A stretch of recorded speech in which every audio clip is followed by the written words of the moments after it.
अल्लाह का संदेश अपनी कौम के बीच फैला रहे थे। एक दिन वो अल्लाह के साथ बात कर रहे थे। हारिसा नाम का एक सांप तब तूर पहाड़ के पास था।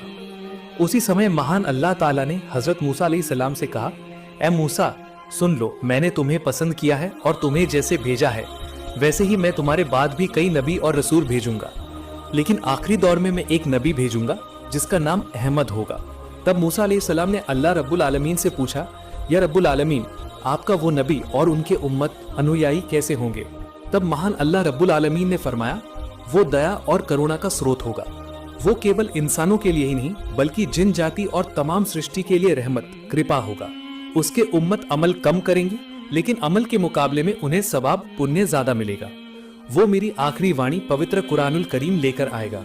और महान अल्लाह रब्बुल आलमीन ने यह भी कहा, जो उस नबी पर ईमान लाएगा उसे मैं मुक्ति दूंगा, जो उसे मोहब्बत करेगा उस व्यक्ति को भी मैं मुक्ति दूंगा।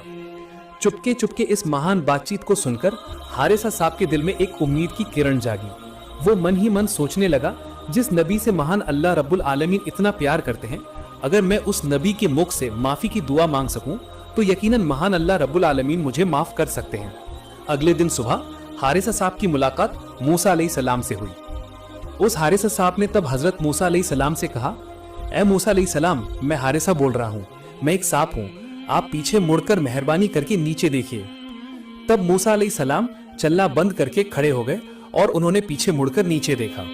तब उन्होंने पाया कि वो हारिसा साहब उन्हें बुला रहा है।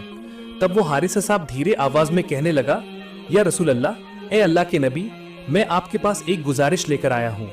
मैंने सुना है कि आखिरी दौर में एक नबी आएंगे, उनका नाम अहमद होगा और वो दुनिया के आखिरी नबी होंगे। ए मूसा अलैहिस्सलाम, अल्लाह के नबी, मैं उनकी सोहबत हासिल करना चाहता हूँ। आप मेहरबानी करके महान अल्लाह रब्बुल आलमीन से मेरी हयात उम्र लंबी करने के लिए थोड़ी दुआ कीजिए। मैं चाहता हूँ कि मैं उस नबी के ज़माने तक जिंदा रह सकूँ और उनकी सोहबत हासिल कर सकूँ। तब मूसा अलैहिस्सलाम ने सांप की कराहट सुनकर महान अल्लाह रब्बुल आलमीन से प्रार्थना की और तुरंत ही अल्लाह ने दुआ कबूल कर ली और सांप से कहा, ए हारिसा, तुम अमुक जंगल में जाओ और उस नबी के जमाने तक तुम वहीं रहोगे। तुम आज रात ही सो जाओगे। अल्लाह की रहमत से तुम उनके जमाने तक जिंदा रहोगे और सोए हुए ही रहोगे। याद रखना, जिस जमाने में तुम्हारी नींद टूटेगी वही जमाना आखिरी नबी यानी नबी अहमद का जमाना होगा। तब वो हारिसा साहब मूसा नबी के कहे अनुसार ही उस जंगल में जाकर गुफा के अंदर एक गड्ढे में सो गया। साल पर साल गुजरते गए, दौर बदलते गए, राजा बदलते गए। मूसा अलैहिस्सलाम का जमाना भी चला गया। उसके बाद कई नबी आए और वे भी चले गए। एक समय पर हजरत मोहम्मद सल्लल्लाहु अलैहि वसल्लम का जन्म हुआ और वो धीरे धीरे बड़े होते गए।